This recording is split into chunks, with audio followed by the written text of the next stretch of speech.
So our second panel is We Are All Economists, which will be moderated by Fatoş Üstek. Fatoş is an independent curator and writer based in London. She is curator of Frieze Sculpture 2023 in London, author of The Art Institution of Tomorrow, Reinventing the Model, which will be published in January 2024. I'll hand over to Fatoş, who will introduce the panelists, Torange, Khonsari, and Raluca, Voinea.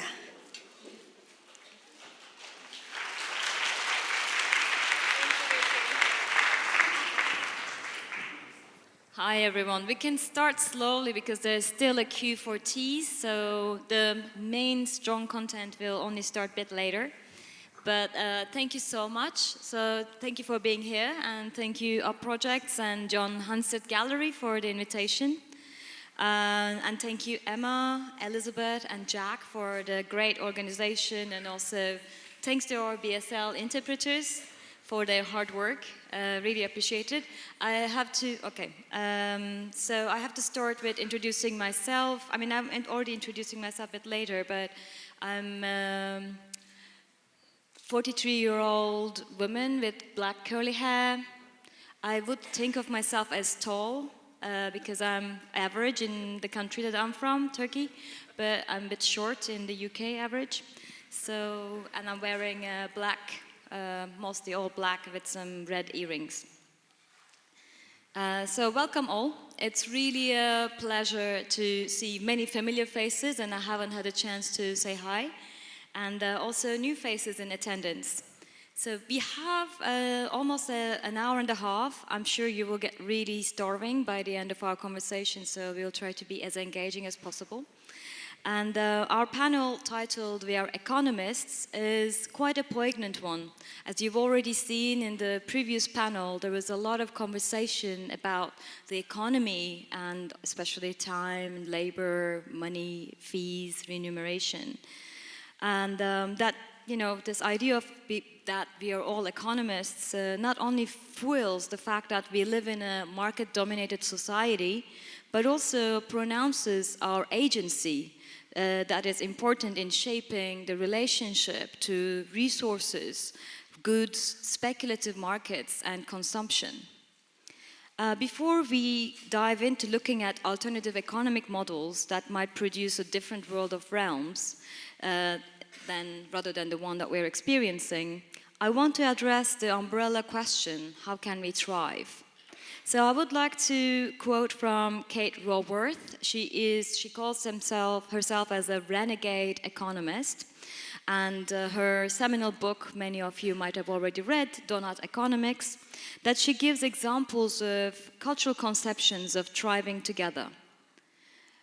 So, quote, in some cultures, the idea of thriving in balance goes back much further. For ancient Greeks, it is all things in good measure is the best. In Maori culture, the concept of well-being combines spiritual, ecological, kinship, and economic well-being, interwoven as interdependent dimensions. In Andean cultures, literally living well is a worldview that values a fullness of life in a community with others and with nature. Raworth's definition of what enables human beings to thrive is a world in which every person can lead their life with dignity, opportunity, and community, and where we can all do so within the means of our life-giving planet. So today, we will be exploring systemic thinking and practice-based methodologies from two esteemed speakers. While we will attempt in responding to the umbrella question of today's symposium, we will also expand on the concepts such as commons, land, governance, agency, and relational aesthetics of care. Please let me start by introducing myself. So I'm Fatoş Üstek, as Vicky kindly introduced.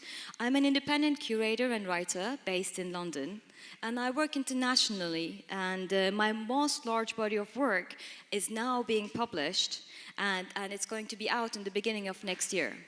So for the last 2 years, I've been actually looking at and working on building a new model for art institutions. So my book is titled The Art Institution of Tomorrow, Reinventing the Model, and I hope it's going to kind of like trigger some conversations about a most needed radical systemic change that we're all talking about. So what I wanted to say is that, in my book, what I am also kind of looking at, it is a study of organizational systems and systemic thinking that aims to provide solutions to the codependent situation of art institutions and equip them with agency, and if possible, support them in gaining autonomy that they historically never had. I'm proposing ideas of distribution, decentralization, as well as self-management and horizontal organizational models, which we will be talking about today in depth. And I'm truly delighted to be joined by two outstanding colleagues who bring a breadth of experience and wealth of insights to some of these pressing issues that we are facing in the sector. Raluca Voinea is a curator and art critic based in Bucharest. For over a decade, she has been co-leader of tranzit.ro. Yes? And it's an association, that tranzit.ro association, and been managing the space in Bucharest, which included an art gallery, a communitarian permaculture garden, and an orangery that was a space for hosting fragile plants and ideas until 2019. And since 2008, she is co-editor of Idea Arts and Society magazine and coordinates the Expositi collection of Idea Publishing House.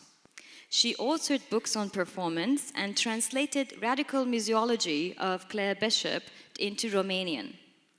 Voinea also was the curator of the Romanian pavilion at the 55th Venice Biennale. She currently co-leads the experimental station for research on art and life, and she will be introducing us that this new research center, the station, which is a new iteration, in a way, of transit space in the rural Bucharest. Torange Khonsari, on my right, is an esteemed writer, academic, and practitioner. She is co-founder and director of Public Works, which is of urbanism, public art, and architecture practice since 2004. Public Works is an interdisciplinary practice working on co-production methods in art, architecture, urbanism, systems thinking, and citizenship. She works with local organizations, communities, government bodies, and stakeholders. Torange participated in the British Pavilion at the 2021 Venice Biennale, Venice Architecture Biennale. And she recently delivered a TEDx talk on harnessing the power of civic commons, and currently works as the course leader for all design and cultural commons courses at the London Metropolitan University. She revises the dates and old-fashioned conception of the commons and engages them with distributive and decentralized economies. She will be sharing examples of this work in the context of socially engaged public art in her presentation. So our outline is as follows. Our two speakers will give a presentation for about 15 minutes each, and that will be followed by a panel discussion for another half an hour. And we will then open the floor for questions. So please note down your questions. In any case, if we can't open them, we can't answer them in this panel, we will have a possibility afterwards in the afternoon.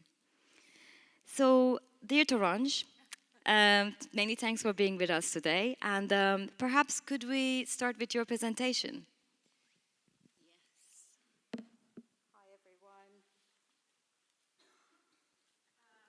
So many familiar faces, and so lovely to see you all, actually.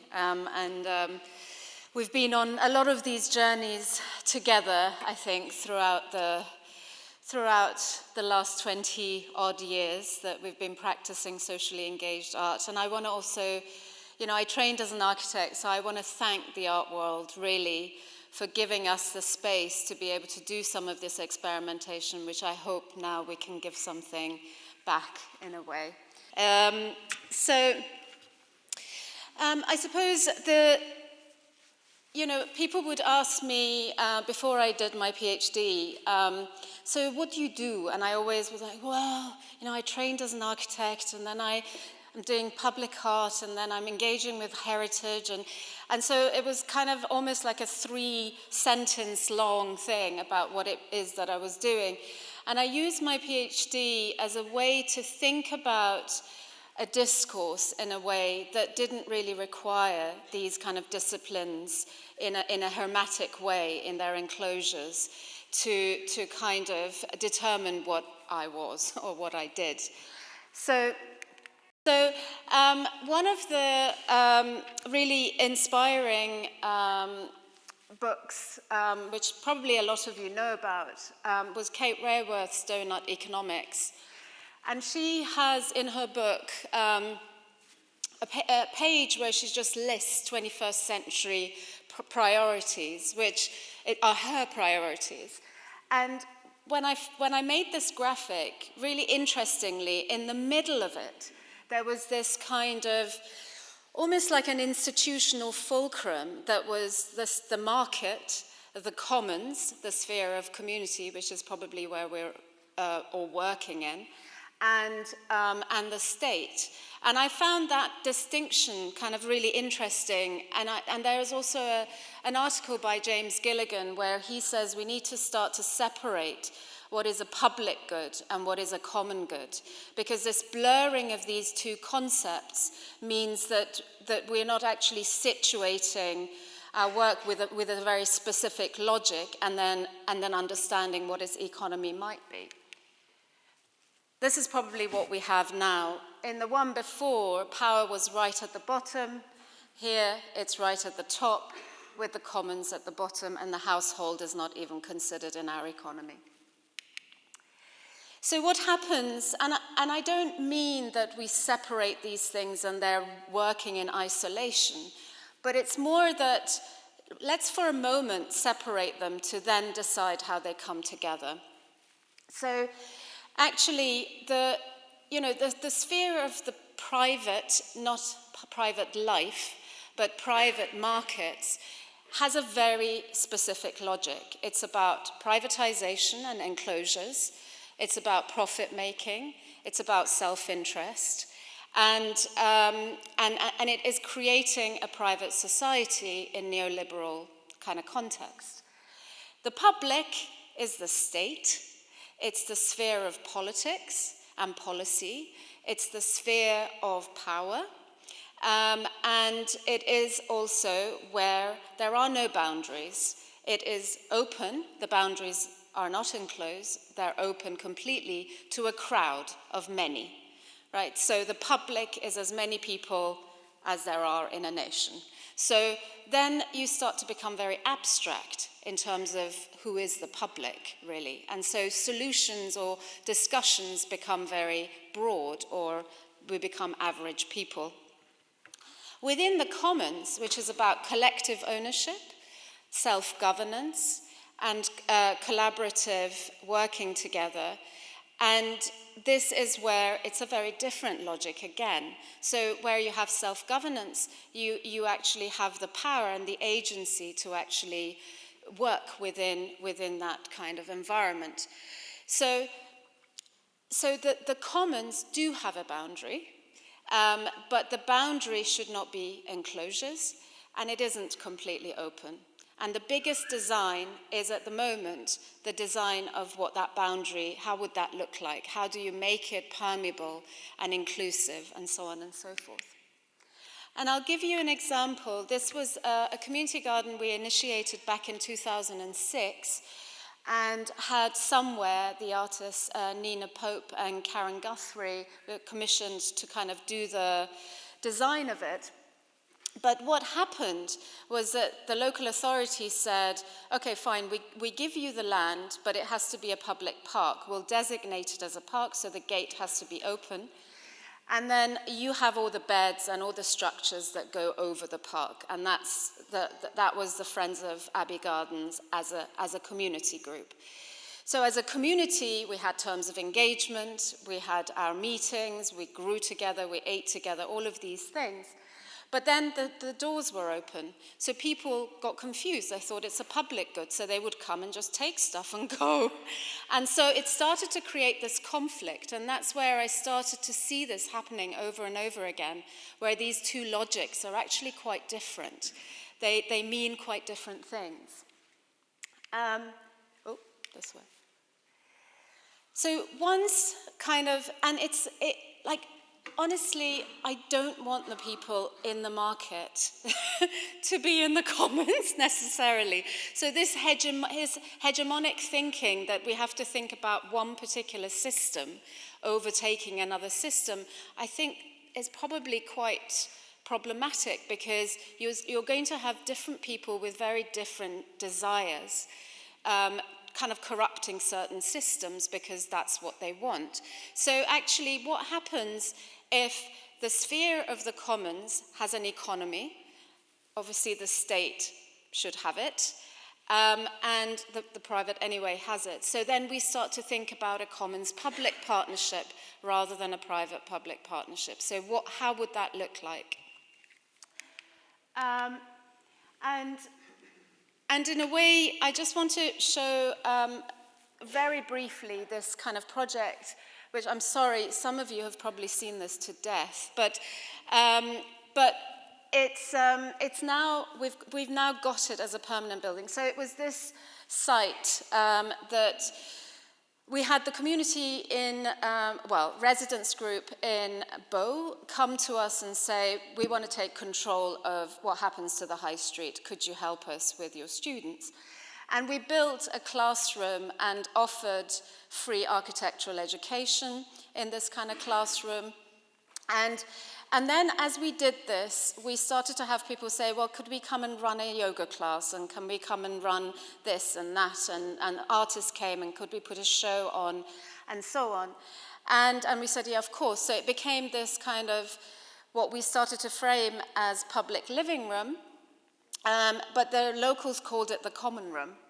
And then as architects, we create these feasibility studies, no? But it kind of, you come in as an expert and you do this feasibility study. So we thought, actually, why don't we subvert that, create a feasibility study or a report, but actually it's what the people have been doing and what they want from their local area. And this document became so both of these, I would frame them as common goods, because they actually have agency to claim counterpower for the community. So this becomes a space for them, and now it's a permanent building. We've just finished building it, and the Roman Road Trust, which is a local community organization, have a 25 lease on this piece for the building to run more and more kind of projects. And this document was used in order to obtain that land, to show a different value, to show social value as opposed to financial value. And then, you know, different art projects that kind of just really started to talk about land and the kind of not just exploitation of land, but the fact that we were losing public land. So this became a methodology for us to protect, through the commons, public land from privatization.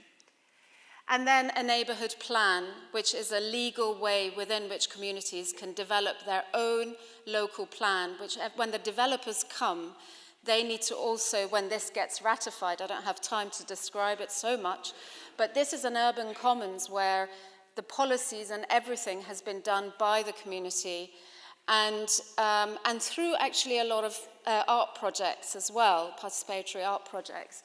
And so there is an agency here, that the community have agency in terms of what happens development-wise. And this, this is another project which I'll whiz through really quickly. So this was a laundry room in Southwark that the residents really wanted us, as part of the art commission that we had, for them to claim it. And we thought, great, you know, we know how to put a planning application in, we'll claim this as a community space that's been empty for for ages. We put the planning in. The curator and somebody in the housing got into an argument, or at least they said something and the officer didn't like it, and basically he blocked it. This wasn't going to happen now. And then we started to think, okay, well, we can't do it. But we had to pull the planning, and we thought, okay, well, let's look at a social contract then between the community and the council, because if there is an agreement and a social contract between them, then maybe some of these things, needs to be clearly stated in a legal way. This is the boring document that even I couldn't get my head around on that side. And then we thought, okay, let's use a public art event to write kind of how the social contract of a community charter could be. So we had kind of all this illustrated. We did a colouring book for the local schools in terms of how you set up a community charter. And there's just a few of the pages of it. And then we gave it to the local councillors as well. And then within it, we took every bit of it out. Within it, there's kind of, you have to collect local people's complaints. So an artist did a complaints choir as part of that. Then you have to come together in an assembly to discuss. So we did a massive dinner where a street party and a massive dinner. I'm nearly there. And that was local women, again, paid to do this. We kind of created, you see the milk float at the back, we created that room that they didn't allow for us to claim, just as a kind of, and it sat in front of that room as the kind of community space where the charter was being explained and the colouring we had. Then there's a process of listening within the charter where it says, you have to listen to the community. So we had another artist, Claudia, doing a listening booth. The face painting became the different elements of the charter. So as people were getting face painting, they were told about the different kind of elements within it.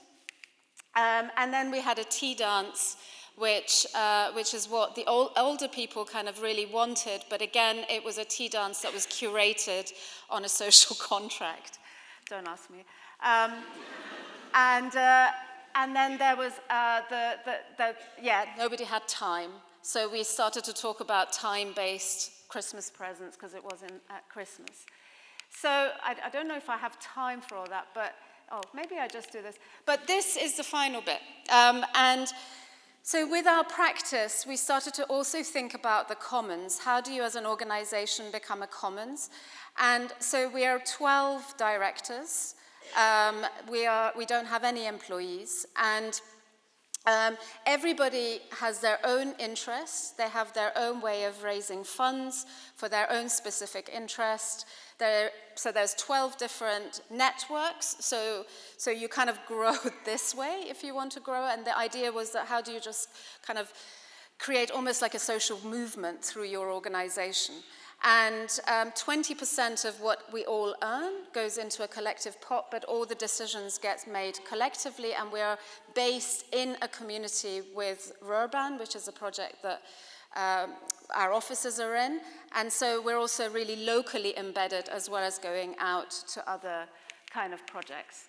And that's the last one, just to kind of say all of this is really quite messy. This is kind of a situated image as a model we created because we always had developers come in and say, oh, well, there is no community here, or there is no wealth here, social wealth here. And so this is actually much longer. It's about 4 meters long, where we actually did this tableau vivant almost of all the different kind of community groups, their values and so on, to just say there is a different value. And this was done for the Biennale. So thank you so much. I rushed through that.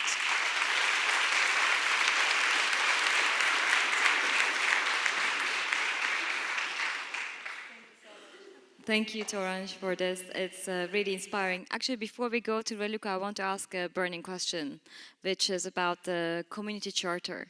Can you perhaps tell us a little bit about, let's say, in practice, what did it mean?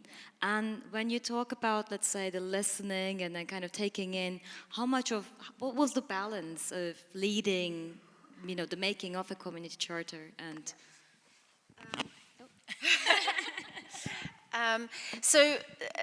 The thing is that this was so last minute that they pulled the planning, so we had to really quickly rethink the whole project. So both the neighbourhood plan and the community charter is part of the Conservative Party's neoliberal agenda called the Localism Act. Now, neither the public sector wants anybody to use it because they think they're giving up power, nor anybody on the left because they think it's a neoliberal policy. I think it's an absolute opportunity to shift, to counter power, actually. It's just about how you do it. And so within that, and this is really interesting because within it, there is community charters, there's neighborhood planning, there's right to buy assets, there's right to manage assets, So if you're talking about land, there's lots of legal opportunities, but nobody knows how to also practice it. And so where I think art, becomes so important and actually is that it makes these things accessible, and so in a way we did that again. We've been using the colouring book in other contexts. So at that point, we would have had to, it's again the same thing, you run out of time.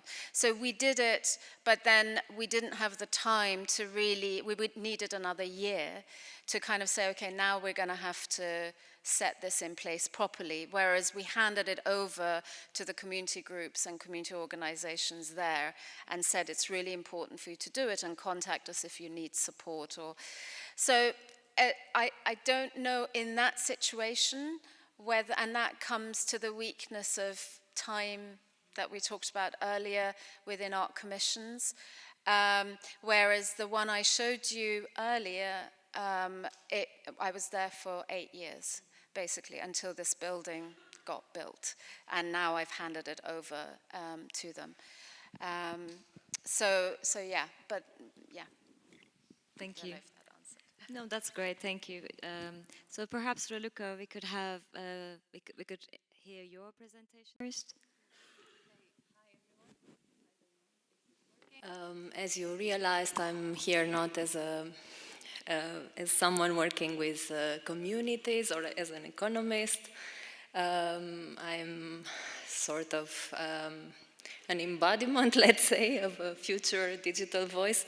And I would not describe myself, therefore just let you, with the image that you projected of Sharon while they were speaking. So I will just try to put into more concrete terms what she was talking about, they were talking about, which is that it's a very personal experience of about a decade. I come from Bucharest in Romania, a marginal Eastern European place, and I've been part of this organization called tranzit.ro, which is in itself a small part of a bigger network. And since the beginning, as there were several of us involved, and none of us were actually leading the organization, and now I tend to think that actually there is a problem with this term of leadership, as it means we have to take something somewhere. And from my experience, what we do is to try to keep something into place at any cost, which sometimes is a great cost. So Transit is a contemporary art institution, and it's aimed in the beginning to be an art gallery, and it soon evolved, at least the part in Bucharest that I was working with and for and together to the bone with. it soon became obvious that art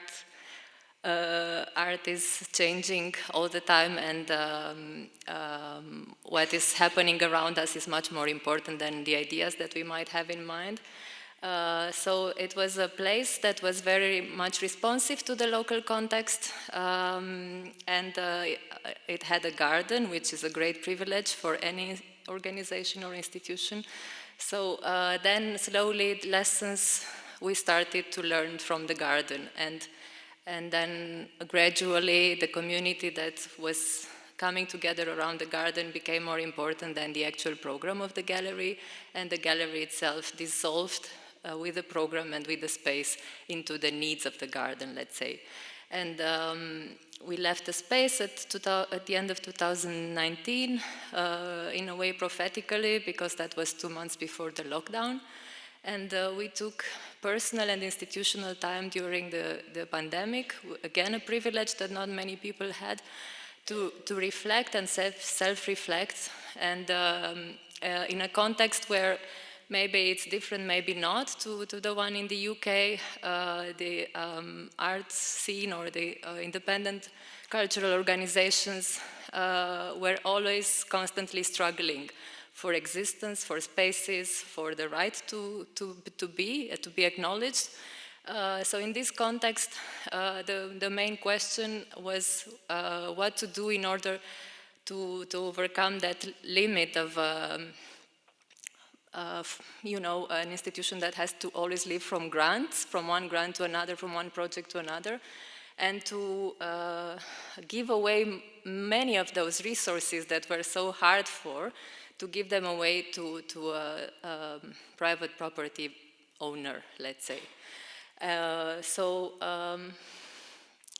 It just came sort of organically, the idea that we should not pay rent, and at the same time we should also try to show that other models are possible for people like us, for artists, for cultural workers. How can we do it? And a group of the people who were also part of this life of the organization of Life of the Garden there, who were gardening and doing art projects and doing life planning together, we bought a piece of land, and that was a big jump into the unknown. And it's a land that is not big, and it's in the proximity of the city of Bucharest, so it's accessible by public transport. It allows us to have our lives in the city. We try to use the resources of the city as much as possible, so not to have the extractive approach that many people have in relation to land and to the rural. And it's not a retreat. It's a place that demands a lot of work, but also because it's in this southern part of Romania, it's unfortunately, a great test for experimenting on a process of desertification and what it actually means. It's basically, I am coming from the future. It's not just the previous voice that you heard that comes from the future, but also how I feel, especially after this year when there was a terrible drought, and you saw some of the pictures. Basically, the economy that I am talking about is the economy of survival, and how will we manage? Because it's, to be frank, it's quite scary. And I would leave you with this pessimistic note, and I hope to be more clear when I answer questions, if there are any. Thank you.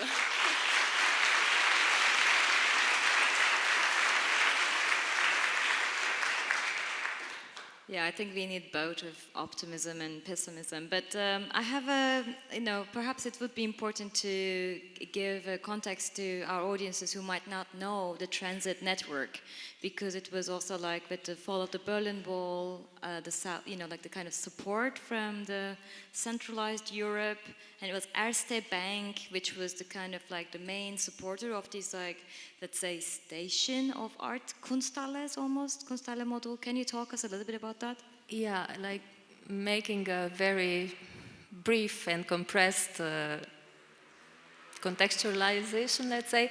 So Romania and Eastern Europe were socialist countries where arts were quite a privileged situation. It was funded by the state completely, with some limitations, but with a lot of privileges. Then the 90s came, and the first sort of different model to step in was the one proposed by Soros Foundation, which established a series of contemporary art centers in the region, but coming also with an agenda, aesthetic and political and ideological. Some institutions managed to survive that were formulated along those lines, and others did not.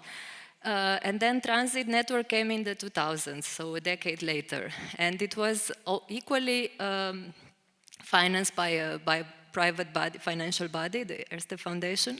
In the beginning it was Erste Bank, and now it's Erste Foundation. And they had a different approach. They went to the countries where the bank was present, which was sort of obvious, but they delegated the agenda, let's say, to local curators, and they entrusted them fully with deciding what their context needed. So as a network, it was established in 2000. So basically 20 years ago, in 2002, 3, yes, and then it opened in the different countries. So it was Slovakia, Czech Republic, Hungary, Austria, and Romania joined in only 10 years later because of the economic crisis of 2008 and the kind of slowing down of the pace. And when we stepped in, it was already a different situation, and also geographically, when you look at the map, Romania was as large almost as all the other countries together. So, and also with a very different and complicated history and regional differences. So Transit Romania proposed from the beginning a different model. So instead of competing with each other for leading this organization, we proposed a collaborative model. So from the beginning, Transit Romania was a smaller network within the bigger network, decentralized with autonomous centers in different cities in Romania corresponding to the different regions. Actually it was the same budget, but which we split. So we said, we are going to emphasize solidarity and sharing of resources rather than one of us taking it all. And it took a while, but now it seems like many people understood this decision. But it's also quite a radical decision in a way that, you know, like, yes, totally understandable that you were functioning in this project grant system where it's almost like you're like a hamster on a wheel that constantly needs to generate that kind of unsustainable financial reality.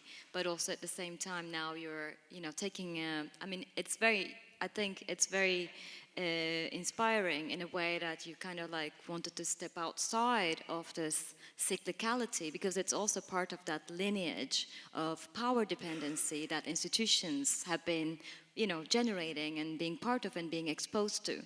So it's quite interesting that now you're kind of like building this new model where you're also, you know, you're also like exploring in a way that it's not like you have you know, it's almost, what I'm trying to say is like, I feel like you're also like doing it practice-based more than like kind of like applying a structure to this new model. Can you talk about a bit of a thinking and the logic of this, like how this idea came about? And yeah.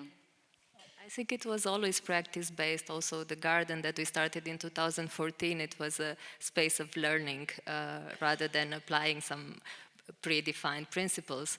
The station, I think it's important to say that it's not only the place of transit. Transit is just a small part of it. So it's also a way of changing the relationship or the balance between who is the organization and who does it work for. I think the idea behind was not really sophisticated. It was just trying to escape this curse, let's say, of the Romanian context, where independent cultural organizations have an average lifetime of between 3 and 5 years, and the lucky ones get to live, let's say, for 10 years, but that's considered to be an achievement. And then there is also no memory. So these institutions, they disappear when their leader or whoever is part of them has a burnout or decides to leave the country. And then everyone starts again from zero. So it's very hard to build a memory and to build a foundation, basically. So I just wanted to break this chain and to not so much the hamster wheel, because once you are in it, you hardly have time to reflect on it. But this idea that you can maybe try to see if other ways are possible, and while you're doing it, because you have such limited time, you know, I think, I don't know, there was this discussion here about the 7 years. I think you were mentioning the 7 years. That's 7 years, it's what the time we stayed in that rented space in Bucharest. And I gave ourselves another 7 years to see if this new experimental project has any chance of meaning something. Not to succeed, there is no question of that, but at least to get to mean something. And yeah, speaking of time, now we go back to the previous panel. I think I totally didn't answer your question, but... That's great. I like the 7 years, actually, because it's also, you know, our body changes all its cells in every 7 years. So it's also like, you know, we have an opportunity to renew ourselves as well as our institutions, I guess. So I have a question that is to both of you, and it's related to what you've been presenting, but also bringing in another awareness that we've been, you know, addressing. You know, like we are living in an era where we are kind of like facing multitude of crises in money, health, finance, social justice. And so the book that you also referred to by Kate Raworth, The Donut Economics, she's actually kind of like maybe you might also have heard of her because she was taking part in the Galleries Climate Coalition second summit earlier this year in March, I think, in London. And what she's done is like she's kind of like built two concentric circles that kind of in a way inspire the shape of a donut. And those two concentric circles are the social foundation, that is like food, shelter, healthcare, or the political voice that individuals need. And also, you know, the ecological ceiling in which we actually exist, that is water, energy, air. So I think what she achieved with this diagram is this like illustration of interdependencies of resources and social well-being. So perhaps if we could really respond to, you know, like this kind of like holistic thinking of our impact, because also Kate Raworth also says that every decision is political because whatever we decide also has a social and ecological impact.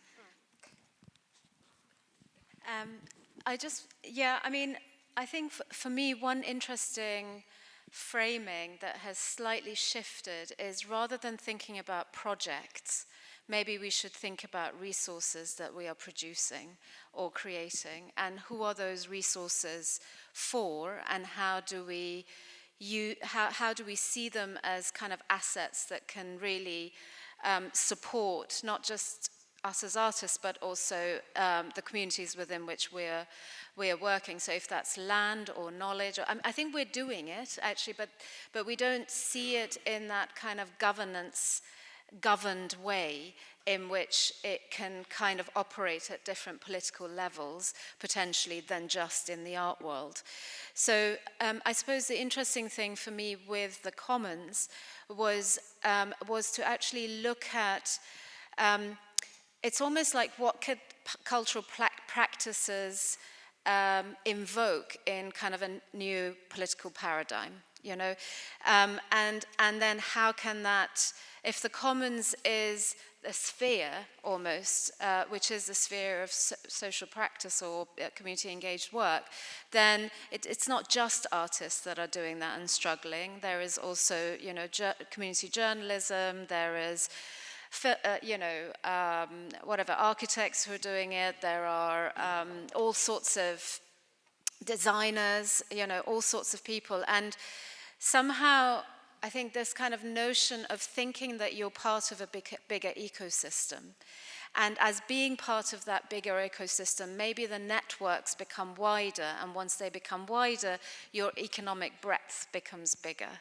So one of the ways within which I think public works kind of does, you know, okay, we've had vulnerable, you know, precarious moments, but it's because we kind of are quite broad, working with so many different people, and then they fundraise, and, you know, so I think that kind of networked, collective way of thinking, that's also within the commons, rather than what we have as a default of an individualist kind of private society, which is what neoliberalism has.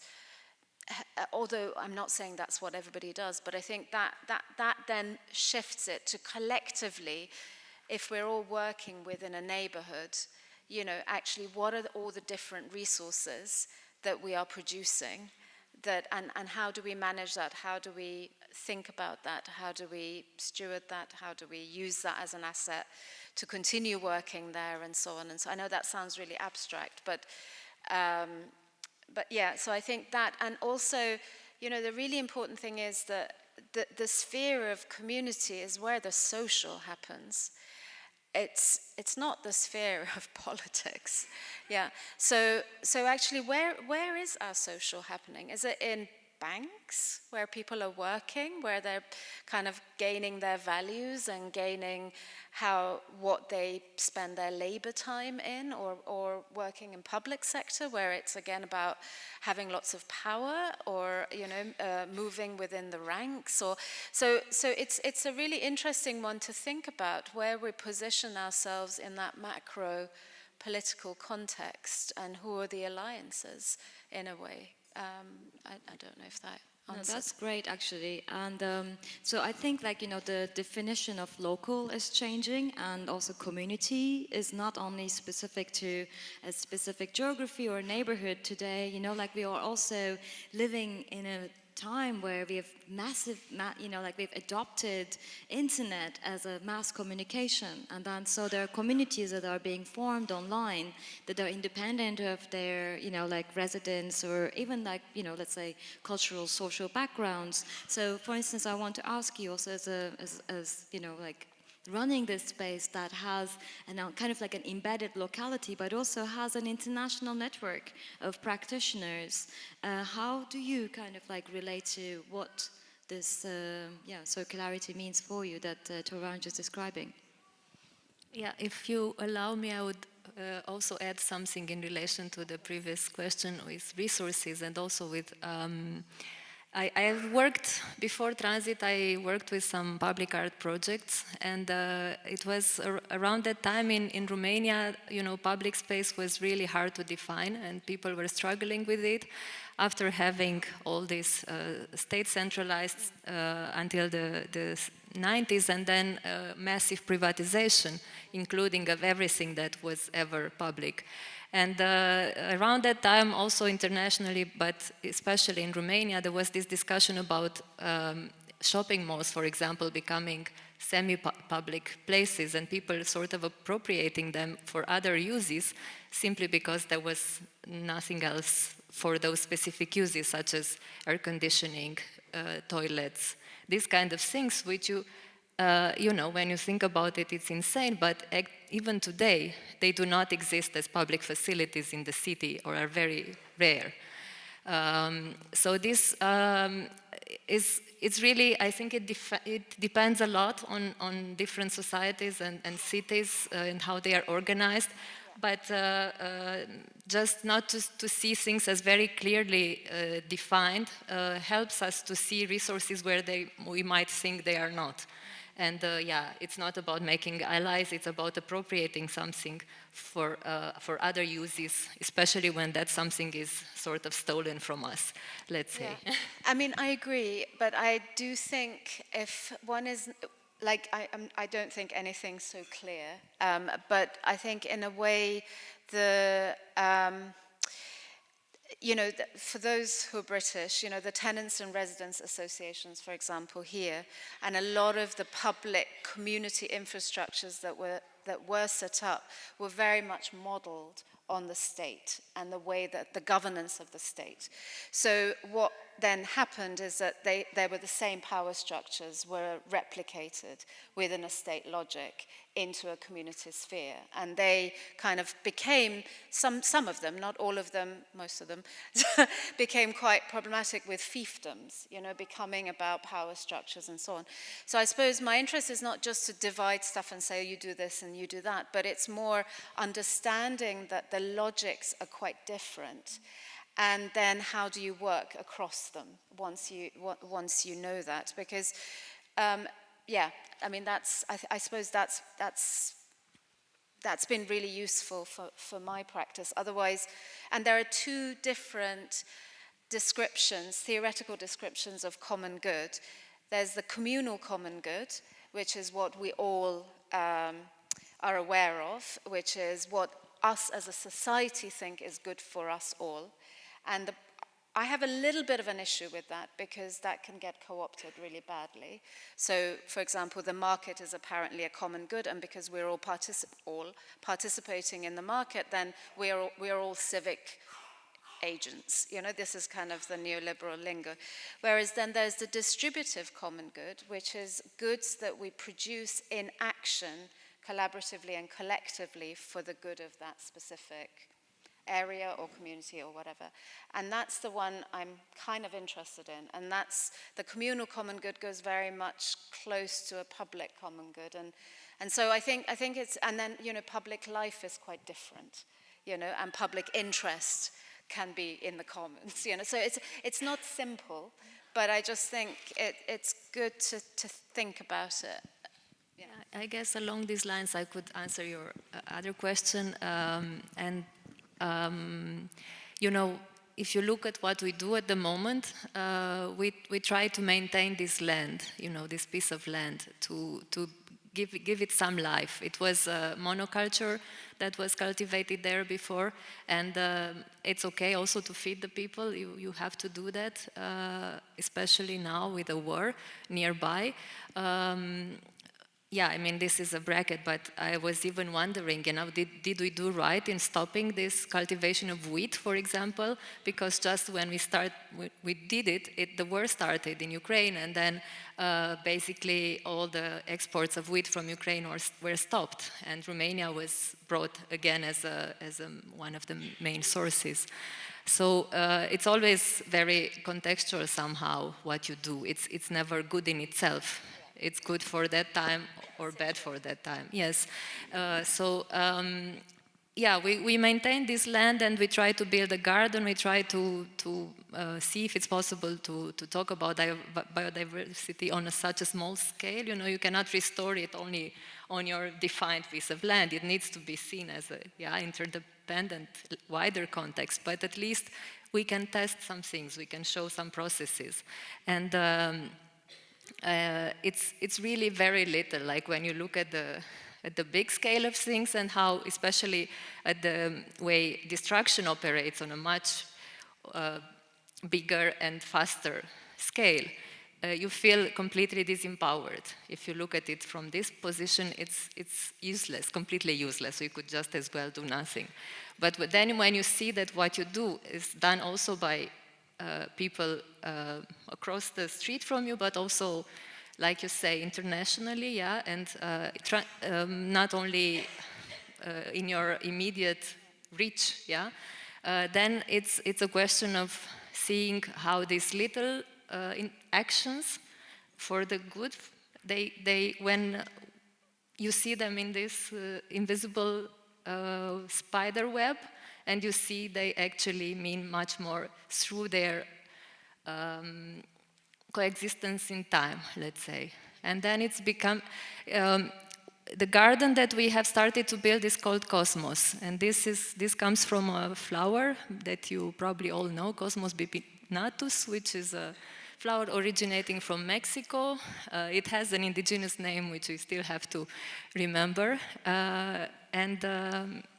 It's a plant that has traveled everywhere in the world, and everywhere it went, it became very locally rooted. It got a local name, and it's very dear to every gardener because it's beneficial for the garden, for the insects, for the other plants.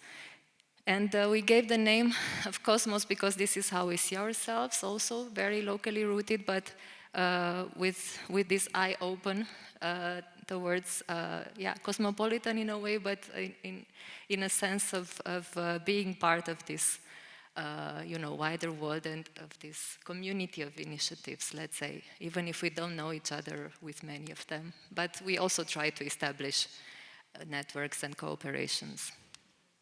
That's very beautiful. It's almost like being attuned to the universe as well in some way.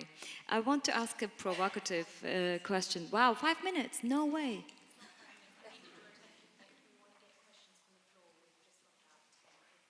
Really? We started late. I have so many questions. Okay, I'll ask my burning ones. So, one provocative question.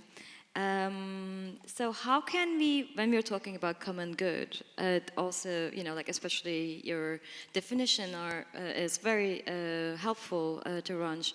How can we also diverge from utilitarian thinking and functional outlines or serving a purpose expectations? Because art also sometimes, I think it's better when it is not completely mappable, translatable, and transactionable.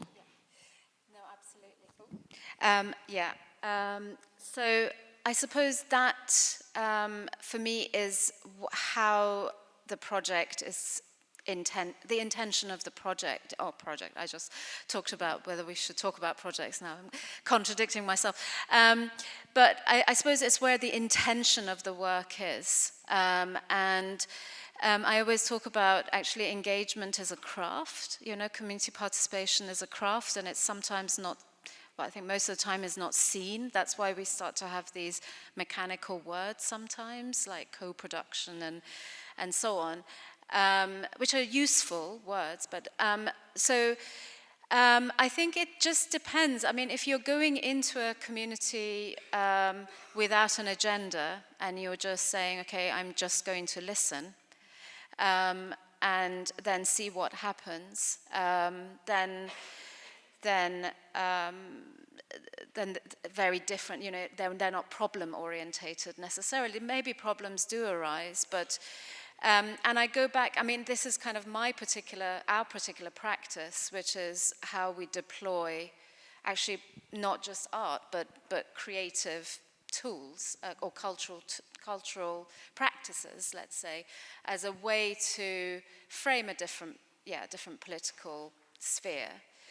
Because so if you say, okay, I'm going to give an example. If we have, say, 12 community organizations in a neighborhood, so that neighborhood in Bow, that's 20,000 people. If you have 11 or 12 community groups that you are engaging with, I don't know what the art will be at the end. It might be a massive festival, it might be a citizens' assembly like we saw with Cézanne.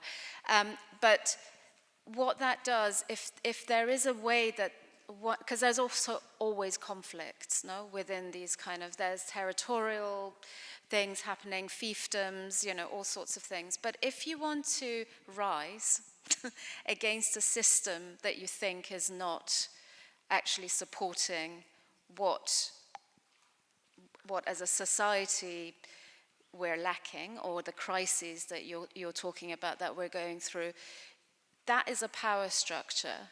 And so federalism, in a way, where you, like if you develop a community development trust, and this takes a lot of time, where there is one in Hackney Wick for the creative enterprise zone with the different cultural institutions and organizations that are quite bottom up, then that has a different kind of voice. It has different, you can keep private or public sector accountable in a different way, you know, and so on and so forth. So actually the production of the commons for me is part of the practice, which can be art, can be architecture, can be design, can be whatever, and I would work with, you know, anyone within that kind of field.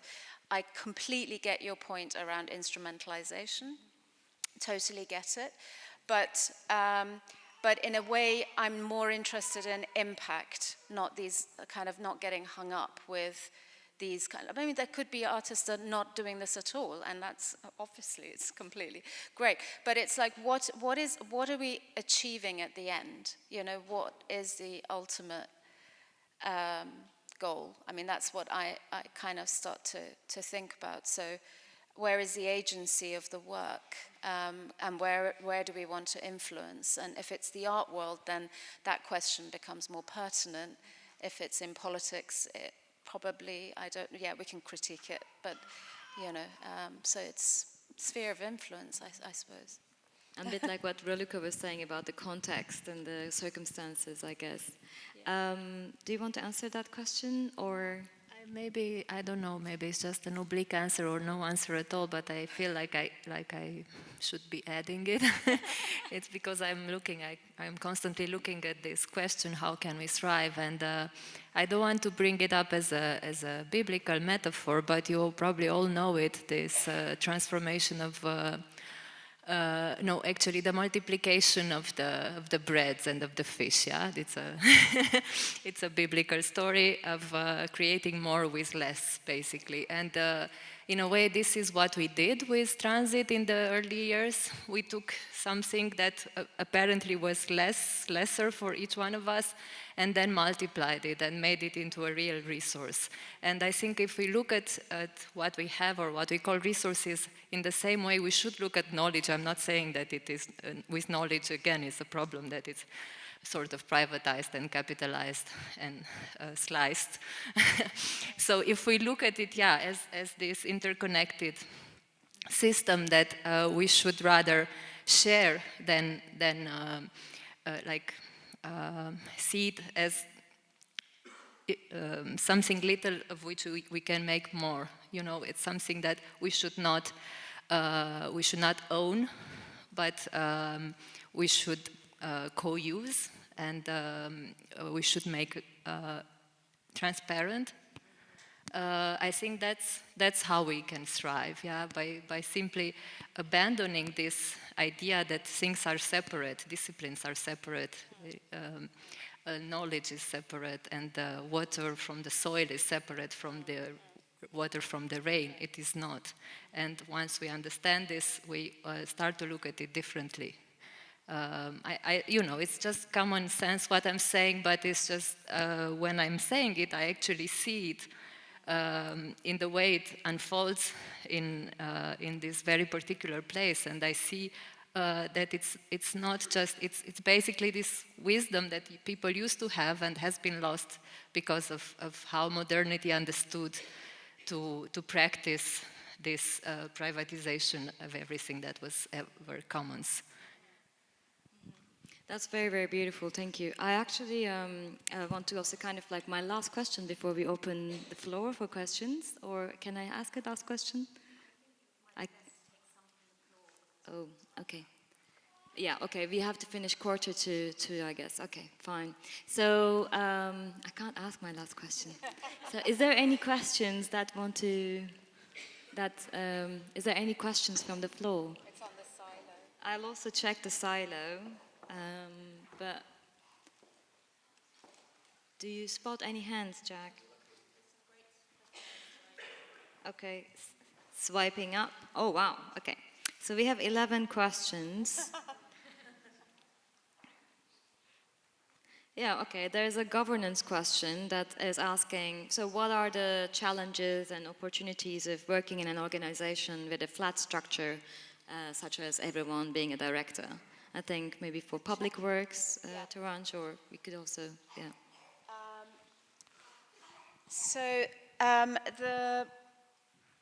Okay, the initial challenge, because there was 2 of us as founding members left. The first challenge was to give up the being, actually, you know, we talk about giving up power and things like that, but actually doing it is a very different thing than talking about it. So it was very painful. I cried for 2 days, and then it's the best thing I have ever done. They're amazing, but I think the challenge is not being, because we're everywhere, not being in the same space together a lot. That's kind of one of the challenges, so we have to make real effort to meet 4 times a year to make sure we kind of can know what everyone's doing. It's completely decentralized in terms of aesthetics, so it becomes a bit challenging because you might kind of go, ooh, not sure if I like that, but then it doesn't matter, right? That's the whole point of having plural aesthetics, so that's definitely a challenge. I think it's also a challenge when people go off to do PhDs, but they're still directors, or they're working fully in an institution, and the 20% pot gets reduced because they're not bringing income in. We haven't really had, this sounds really weird, but we haven't had massive disagreements in terms of how we should govern or do things. So that hasn't happened, but that might be because a lot of the people who've become public works, we've worked together for a very long time, so we probably have quite a lot of common values. I don't know if that Do you have answered. like charter of principles? Yes, and that so this is a really interesting thing. We're a non-for-profit limited company, and the governance of the culture of how the organization runs has been written into the legal one, and that one changes all the time. So we change that. It's in flux all the time, whereas the legal one, you can't change it. It's kind of legal. So that's an interesting bit. I have one provocative question from an anonymous audience member. And is there ever no agenda for working in public realm for the organization doing the work?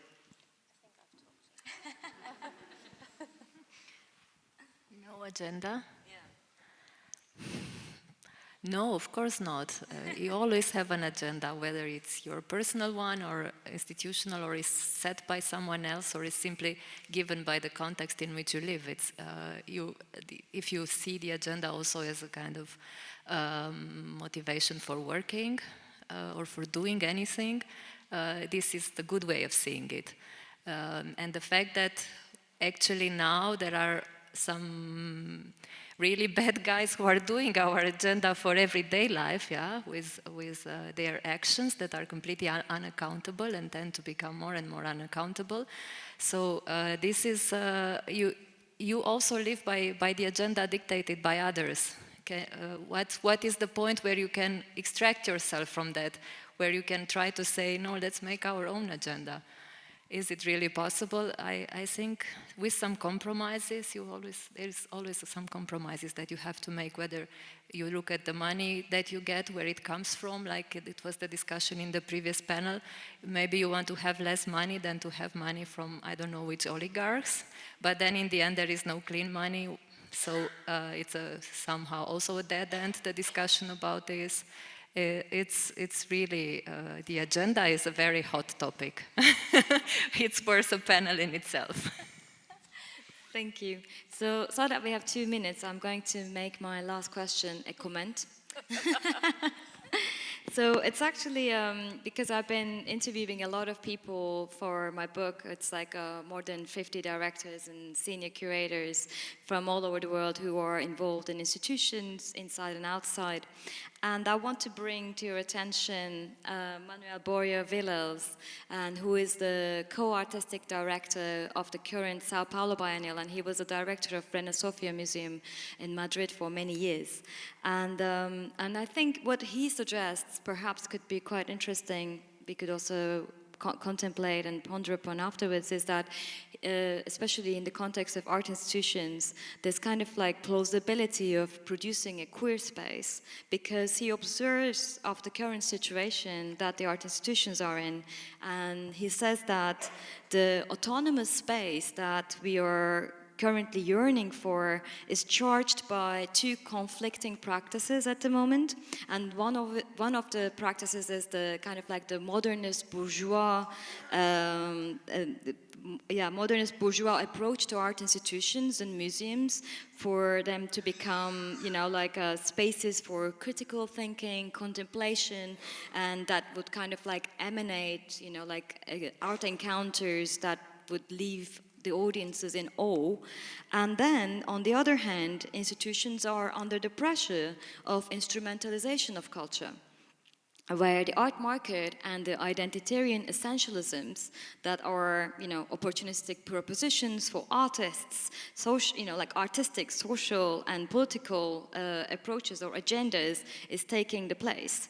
So yeah, that's basically where I will end the question to all of you. It's like, what kind of future are we actually producing with an awareness that we're building in this new century? Thank you. And thank you so much.